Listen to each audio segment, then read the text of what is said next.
नमस्कार साथियों। आज हम भक्तिकालीन काव्य प्रवृत्तियों पर बात करेंगे। जैसा कि मैंने आपको समझाया ही था कि भक्तिकाल के दो रूप, निर्गुण भक्ति और सगुण भक्ति। निर्गुण भक्ति के अंतर्गत भी दो शाखाएं निकली, ज्ञान मार्गी शाखा, प्रेम मार्गी शाखा। ज्ञान मार्गी शाखाओं के कवियों को संत कहा गया। प्रेम मार्गी शाखा में सभी सूफी संत कवि कहलाए। ठीक इसी प्रकार से सगुण भक्ति में दो शाखाएं निकली, राम भक्ति शाखा, कृष्ण भक्ति शाखा। राम भक्ति शाखा के प्रमुख कवि रहे गोस्वामी तुलसीदास और कृष्ण भक्ति शाखा के प्रमुख कवि सूरदास। ऐसे ही ज्ञान मार्गी शाखा की जब बात करें, ज्ञान मार्गी शाखा के काव्य प्रवृत्तियों की बात करें तो संत कवि कबीर का ध्यान आता है। और सूफी संतों में यानी प्रेम मार्गी शाखा में सूफी संतों में जायसी और मंझन का नाम प्रमुख रूप से आता है। आज मैं चर्चा करूंगी संत अथवा ज्ञान मार्गी काव्य की प्रवृत्तियों पर। साथियों, जैसा कि मैं पिछले कई दिनों से आपको भक्तिकाल में यह पढ़ा रही हूँ, बता रही हूँ कि इन सभी कवियों ने, ज्ञान मार्गी शाखा के सभी कवियों ने, संत कवियों ने निर्गुण ईश्वर में विश्वास किया। निर्गुण वो नहीं जो गुण रहित है, निर्गुण वह है जो गुणातीत है, यानी गुणों से परे है, जिसको रूप, गुण, आकार, प्रकार में, अवतार में बांधा नहीं जा सकता, जो संसार में अवतारी होकर जन्म नहीं लेता। या वो दशरथ पुत्र राम नहीं है, जिसे कबीरदास जी ने भी कहा कि दशरथ सुत तिहु लोक बखाना, राम नाम का मरम है आना। किसी ने जाना ही नहीं, जो सब तरफ रम रहा है उसे राम कहते हैं, दशरथ पुत्र को राम नहीं कहते। तो निर्गुण राम जपहु रे भाई, अविगत की गति लखी न जाई। जो अविगत है उसे जाना ही नहीं जा सका, इन चर्म चक्षुओं से जिसे देखा, सुना, समझा नहीं जा सकता, ऐसा निर्गुण है ईश्वर, यानी गुणों में बांधा नहीं जा सकता जिसे, ठीक है, उस पर भरोसा ही किया जा सकता है। वह नानक के नूर की तरह, एक नूर ते सब जग उपजा। तो नानक जिसे एक नूर कह रहे हैं, संत कबीर उन्हीं को निर्गुण राम का रूप दे रहे हैं, है ना। ईश्वर के प्रति इन सब में, सभी संत कवियों में, सभी ज्ञान मार्गी शाखा के कवियों में सहज प्रेम दिखाई देता है और पूर्ण समर्पण, पूरी निष्ठा के साथ समर्पण, है ना। कि सब कहते हैं कि ईश्वर को देखा जाना और समझा नहीं जा सकता, लेकिन वह तो हर शय में विद्यमान है, कण कण में विद्यमान है। उसको अधैर्य या अविश्वास से नहीं ढूंढा जा सकता, उसके भीतर बैठ कर ही पूर्ण समर्पण से। संतों का यही कहना था कि विषम से विषम परिस्थितियों में भी यदि हम ईश्वर के प्रति सहज प्रेम रखते हैं, पूरी निष्ठा रखते हैं, तो हम ईश्वर को प्राप्त कर सकते हैं, और वह स्वानुभूति के बल पर ही पाया जा सकता है। तो कहता है आगद लेखी, मैं कहता हूँ आखिन देखी। तो तू लोक की बात करता है, शास्त्र की बात करता है, शास्त्र पुराण की बात करता है, लेकिन मैं तो साक्ष्य की बात करता हूँ। इसीलिए संत कवि कबीर की तमाम जो रचना पद्धति है उसे साखियाँ कही गई। तो साथियों, ये इसकी वजह यही है कि वो साक्ष्य रहा, समाज के बीच, भक्तों के बीच, हम सब के बीच वह साक्षी स्वरूप रहा, ठीक है, जिसे आंखों से देखा जाना और समझा जा सके। हाँ, संत कवियों ने, निर्गुण पंथियों ने बहुदेववाद का और अवतारवाद का विरोध किया। इसीलिए ये निर्गुण भक्ति के कवि कहलाए कि ईश्वर अवतार नहीं लेता, वह नूर की तरह है, वह ज्योति की तरह है, वह सब में समाया हुआ उस राम की तरह है जो दशरथ पुत्र नहीं है। संतों का विश्वास है कि जन्म जन्मांतर से या जन्म और मृत्यु से परे है ईश्वर, ठीक है। इन कवियों ने यह माना कि वह अवतार नहीं लेता और बहुत सारे ईश्वर नहीं होते, बहुत सारे पंथ होते हैं, बहुत सारे रास्ते होते हैं, रास्तों पे भटकन है, अलग अलग रास्तों से, कभी धार्मिक रूढ़ियों से, कर्मकांड से, जपमाला छापा तिलक से। तो ये तमाम रूढ़ियाँ, ये कर्मकांड जो हैं हमें अलग आते हैं, है ना। ईश्वर को विविध पंथों से और रास्तों से और विविध अर्चना पद्धति और प्रार्थना पद्धति से नहीं पाया जा सकता, वह एक है, ठीक है। तो वह एक है, अक्षय पुरुष एक पेड़ है, जब कबीर कहते हैं कि अक्षय पुरुष एक पेड़ है, निरंजन वाकी डार, त्रिदेवा शाखा भय पात भया संसार। तो वह पुरुष जो है यानी परम पुरुष, किसकी बात कर रहे हैं? ईश्वर की। किसकी बात कर रहे हैं? निर्गुण ईश्वर की, जो गुणों से परे है, जिसे रूप गुण आकार प्रकार में नहीं बांधा जा सकता, जो अवतार नहीं लेता, जो संसार में तमाम अन्य मनुष्यों की तरह लीला नहीं करता, जन्म नहीं लेता, मृत्यु को प्राप्त नहीं करता, ऐसा अक्षय पुरुष। वह कौन है? वह परम पुरुष। निरंजन वाकी डार, उसे इन आंखों से, चर्म चक्षुओं से नहीं देखा जा सकता, उसकी शाख शाख को आत्म से, सहज प्रेम से, पूरी निष्ठा से और स्वानुभूति के बल से ही प्राप्त किया जा सकता है। ठीक है, उसे महसूसा तो जा सकता है। इसीलिए त्रिदेवा शाखा भय और ब्रह्मा विष्णु महेश जिसकी बात करते हैं, दरअसल वे भी उसी अक्षय पुरुष की शाखाएं हैं। जैसे भक्ति काल की दो शाखाओं के बारे में मैंने बात की, दो भक्तियों की बात की, निर्गुण भक्ति और सगुण भक्ति, और जैसे निर्गुण की दो शाखाओं की बात की, ज्ञान मार्गी शाखा और प्रेम मार्गी शाखा, और सगुण की मैंने बात की, राम भक्ति शाखा और कृष्ण भक्ति शाखा। तो ये शाखाएं जो हैं, दरअसल उसी एक नूर, एक परम पुरुष, एक अक्षय पुरुष, उस पेड़ की बात हो रही है, पात भया संसार। और जो कुछ उसका प्रतिबिंब है, संसार में जो प्रतिछवियां दिखी जाती हैं, दरअसल उसी ईश्वर की प्रतिछवि है। उस तक पहुंचने का रास्ता क्या हो सकता है? उसे पाने का माध्यम और जरिया क्या हो सकता है? तो इन ज्ञान मार्गी कवियों ने, इन संत कवियों ने सतगुरु का महत्व समझा और समझाया, यानी सतगुरु को वह जरिया बनाया। सतगुरु, गुरु घंटाल नहीं, संसार में बहुत सारे गुरु मिल जाएंगे, लेकिन जो ईश्वर से मिलाए, ईश्वर की प्राप्ति का जो कारण बने। ठीक है, गुरु गोविंद दो खड़े काके लागू पाए, बलिहारी गुरु आपने जिन गोविंद दियो बताए। तो गुरु खड़े हों और गोविंद खड़े हों, यानी ईश्वर खड़े हों। अब यहाँ भी गोविंद श्री कृष्ण के लिए नहीं है, जैसे वहाँ राम दशरथ पुत्र राम नहीं है। गुरु और ईश्वर दोनों खड़े हैं, काके लागू पाए। अब फट से प्रथम स्मरण, प्रथम चरण स्पर्श किसको करूं, किसके पैरों पर जाकर गिरूं, किसको समर्पित हो जाऊं? बलिहारी गुरु आपने, मैं बलिहारी जाता हूं, मैं न्यौछावर जाता हूं, बारंबार न्यौछावर जाता हूं कि गुरु आपने वह दिव्य दृष्टि दी जो इन चर्म चक्षुओं से बेहतर है, इन चमड़े की आंखों से भीतर अंतः की आंखें दी आपने, मन की आंखों से यह दिखाया कि गोविंद जो हैं वो उनसे परिचय करवाया। तो सतगुरु मैं बलिहारी जाता हूँ, बारंबार आपको चरण स्पर्श करता हूँ, क्योंकि आप ईश्वर से भी बेहतर हैं। ईश्वर तक पहुँचाने वाला जरिया सतगुरु ईश्वर से भी बेहतर है। तो गोविंद ने भी कहा, ईश्वर ने बढ़कर कहा कि बार बार न्यौछावर जाओ ऐसे गुरु के जिन्होंने तुमको मुझ तक पहुंचा दिया। ठीक ऐसे ही ज्ञान मार्गी कवियों ने, संत कवियों ने जाति पाति का विरोध किया, भेदभाव का विरोध किया।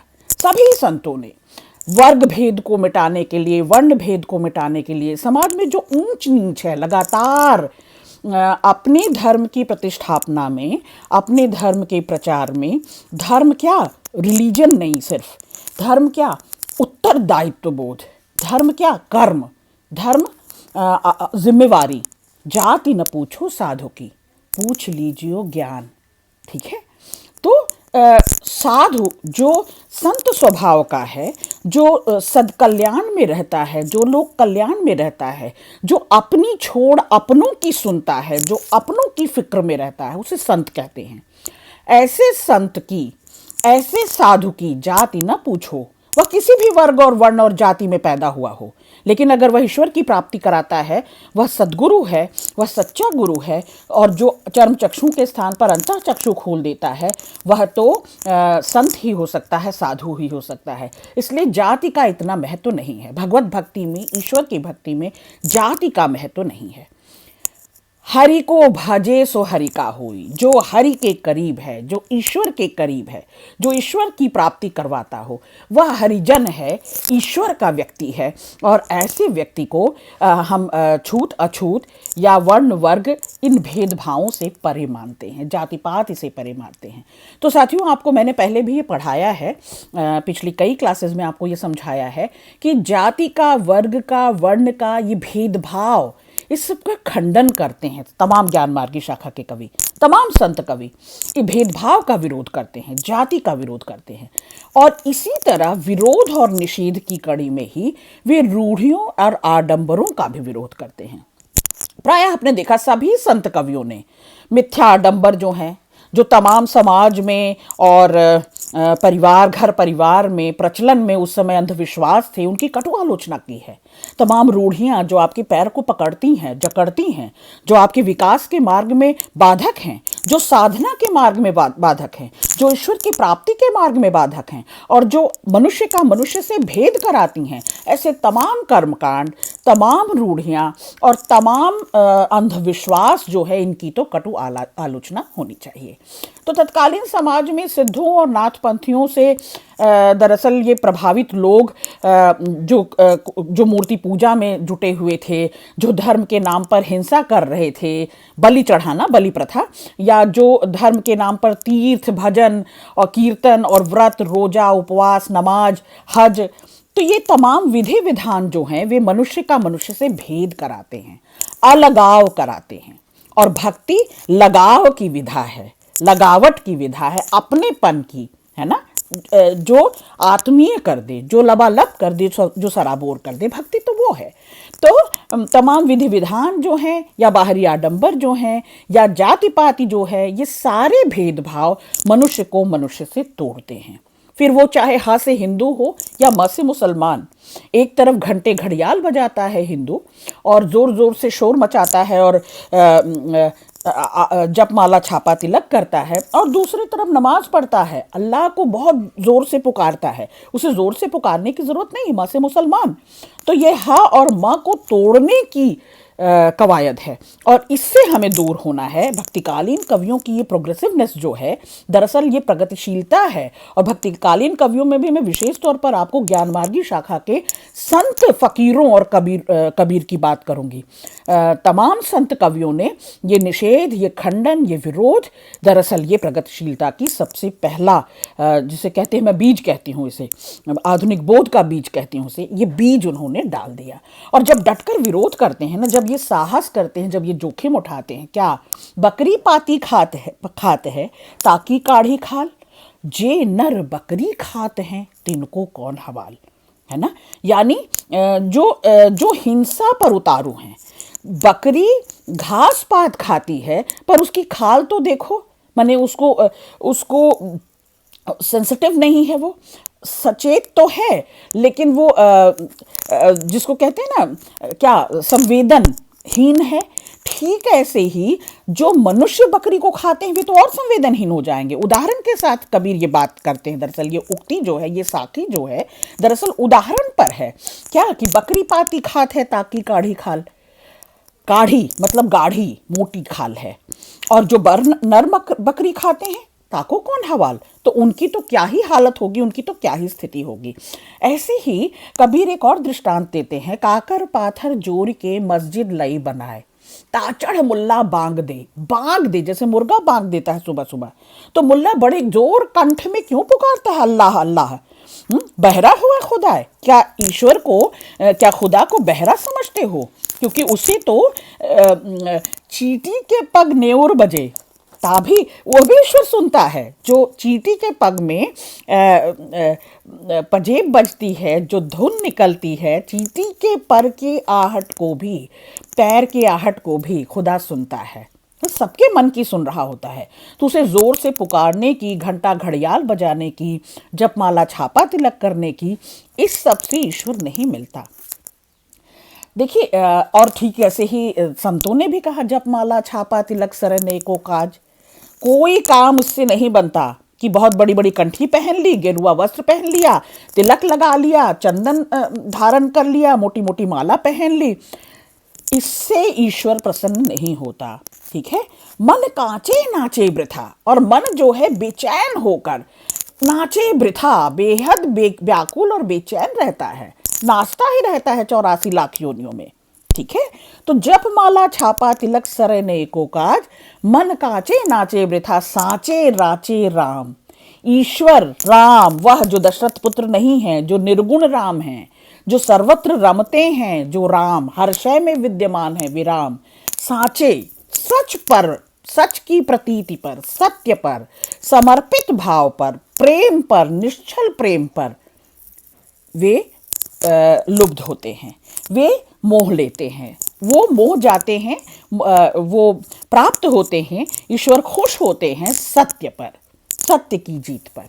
अब आप देखें कि तमाम ज्ञान मार्गी कवियों ने, संतों ने रहस्यवाद को दरअसल अलौकिक प्रेम की अभिव्यंजना भी की है। उसे ही हम लोग रहस्यवाद कहते हैं कि साधना के क्षेत्र में जो ब्रह्म है, साहित्य के क्षेत्र में वही रहस्यवाद है। और संतों का रहस्यवाद जो है दरअसल शंकर के अद्वैतवाद से भी प्रभावित है।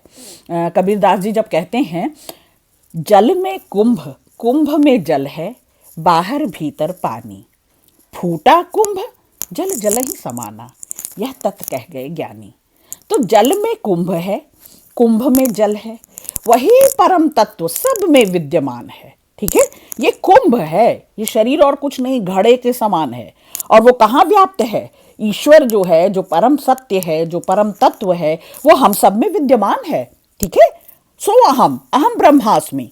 तो यही धारणा, यही शंकर का द्वैतवाद जो है, जिसे कबीर आगे बढ़ाते हैं, संत कबीर, फकीर कबीर, ज्ञान मार्गी शाखा के प्रमुख कवि कबीर, तो वे रहस्यवाद के जरिए क्या कहते हैं दरअसल, कि ये सारा जो परम तत्व से विद्यमान हमारा वातावरण है, जिसमें ये कुंभ है, जिसमें यह मानव का शरीर है, शरीर माने घट, तो घट घट वासी ईश्वर जो है वो हमारे सब तरफ भी हैं, हमारे चारों ओर भी हैं और हमारे भीतर भी हैं।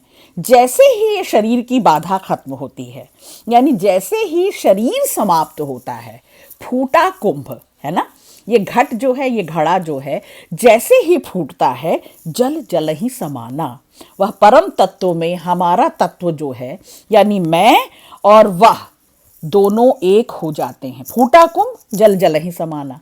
तो ज्ञानी जो हैं, ज्ञान मार्गी कवि जो हैं, यह बात बड़े बड़े तथ्य से, बड़े प्रमाण पूर्वक यह कह गए हैं कि फूटा कुंभ जल जल ही समाना। तो मृत्यु जो है दरअसल कुछ है नहीं, यह शरीर का नाश होता है, आत्मा का नाश नहीं होता।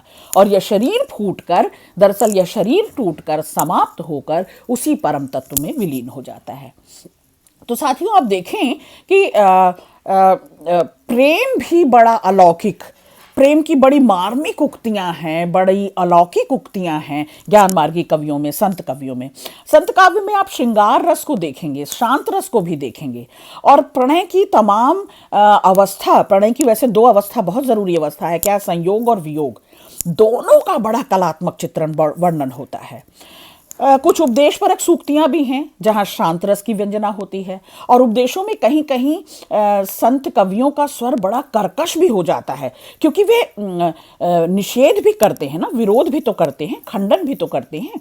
तो ये कर्कश होता है क्योंकि उपदेश देते हुए बड़े प्रखर, बड़े तीव्र, बड़े तेज हो जाते हैं। तो संत वाणियों का काव्य पक्ष जो है दरअसल, जैसे विरहीन उठ उठी पंथ सिर, पंथी बूझे धाय, एक शब्द कभी पीव का, कब रे मिलेंगे आए। ये मेरे राम भरतार जो हैं, ये कब मुझे आकर मिलेंगे। विरहीन उठती है, बार बार गिरती है, क्योंकि शरीर जो है, काया जो है, क्षीण हो गई है वियोग में, ईश्वर के वियोग में। अब विरहीन कौन है? आत्मा। कौन है पिया? परमात्मा। ये विरहीन, ये आत्मा जो है अपने परमात्मा से मिलने के लिए, यानी ये साधक जो है अपने प्रियतम से मिलने के लिए, अपने राम से मिलने के लिए, अपने ईश्वर से मिलने के लिए क्षीण काय हुआ जा रहा है, साधना रत है, और साधना में वह अपने शरीर को खाक कर दे रहा है, खत्म कर दे रहा है। उठकर बार बार अब उनकी मिलन के तड़प से उठकर कि कब मिलोगे हे प्रियतम, कब आकर मिलोगे। हाँ, ज्ञान मार्गी कवियों ने भजन और नाम स्मरण की महिमा को भी बहुत महत्व दिया है, और विशेष रूप से सुमिरन, स्मरण जो है, सहज सुमिरन, कि लगातार सुमिरन होना चाहिए, क्योंकि दुख में सुमिरे सब कोई, हर कोई दुख में ही सुमिरन करता है। सुख में करे न कोई, जो सुख में सुमिरन करे, दुख काहे को होए। तो हम सतत साधना में रहें, ईश्वर का नाम स्मरण और ईश्वर का भजन लगातार में होना चाहिए। सतत मतलब होता है लगातार, और सहज सुमिरन होना चाहिए।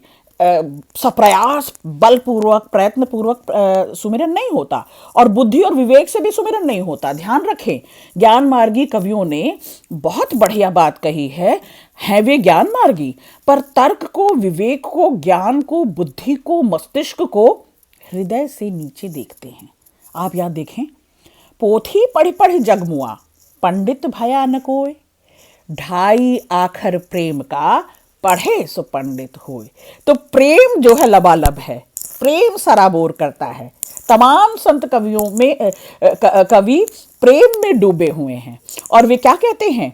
वे कहते हैं कि लोक शास्त्र, पुराण और वेद ये सब पढ़कर, तर्क करके, लॉजिकल होकर, ज्ञान, बुद्धि और विवेक से हाँ आप ईश्वर को जीत नहीं सकते, और प्रेम तो कतई नहीं पा सकते, और ज्ञानी नहीं कहला सकते।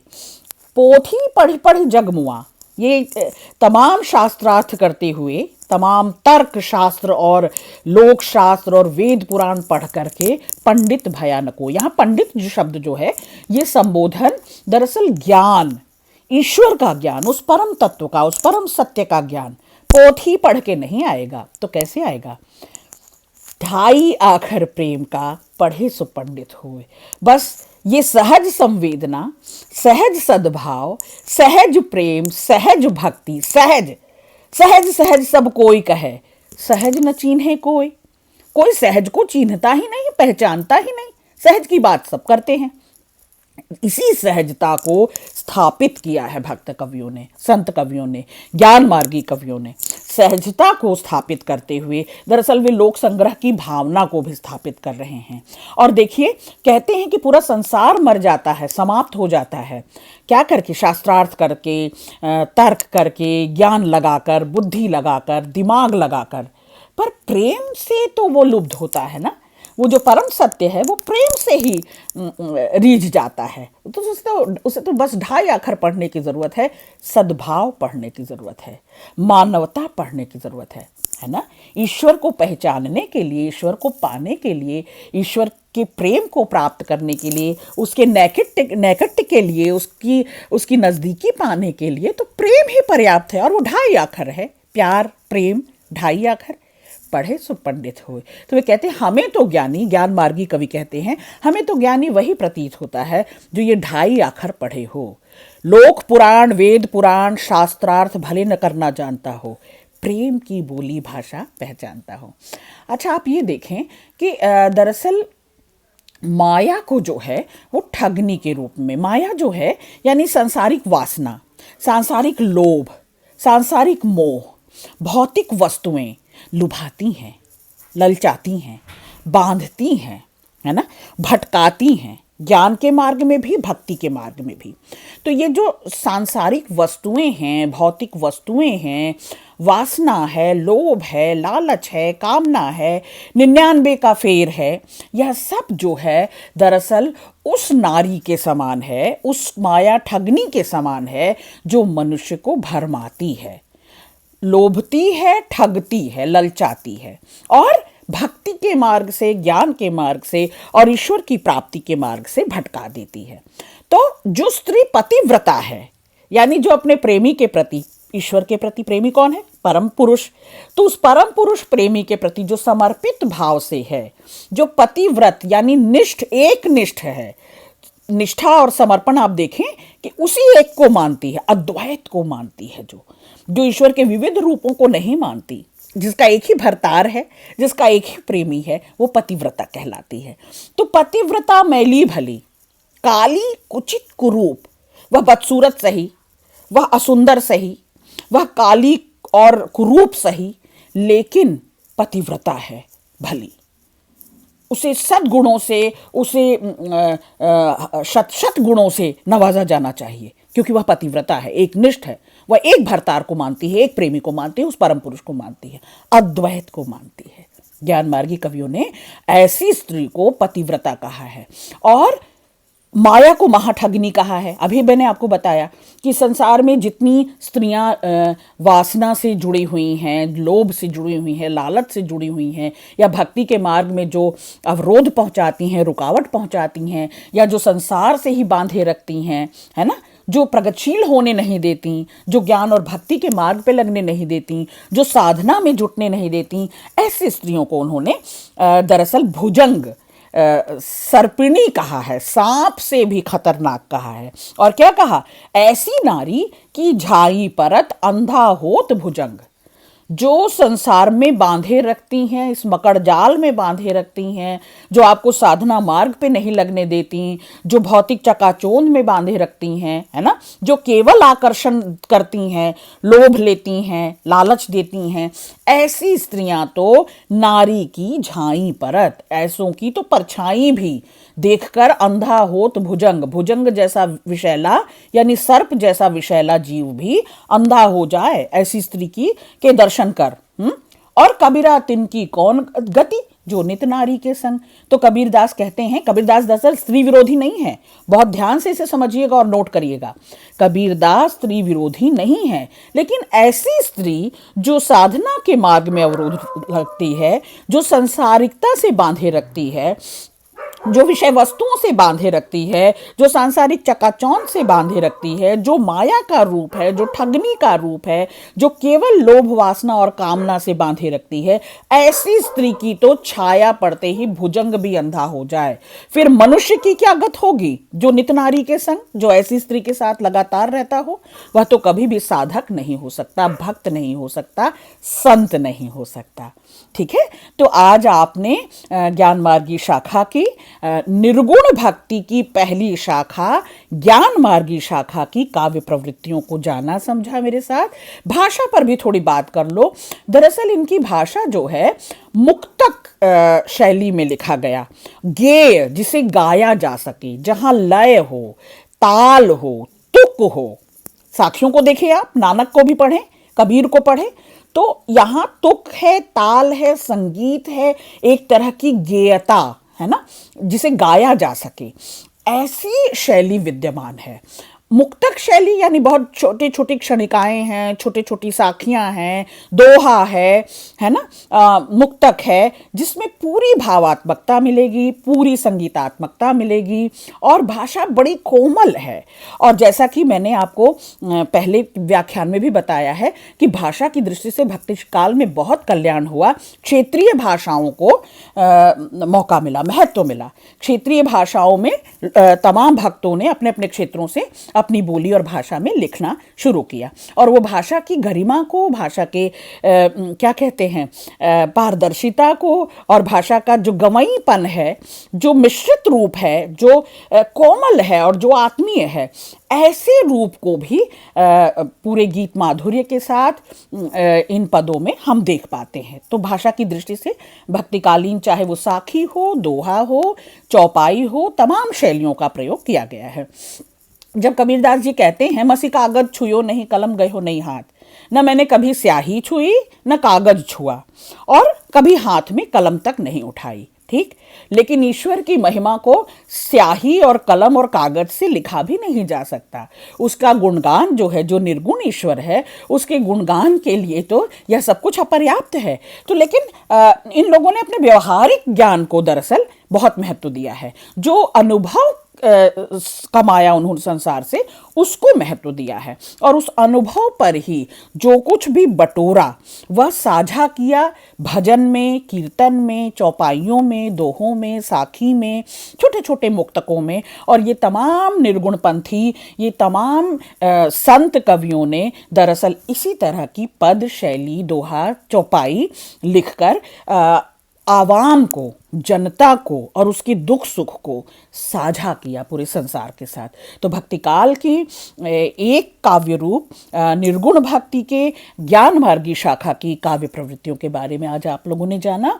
अगली क्लास में मैं प्रेम मार्गी शाखा की सूफी संत कवियों की कुछ महत्व को जरूर गिनाऊंगी। तब तक के लिए शुक्रिया।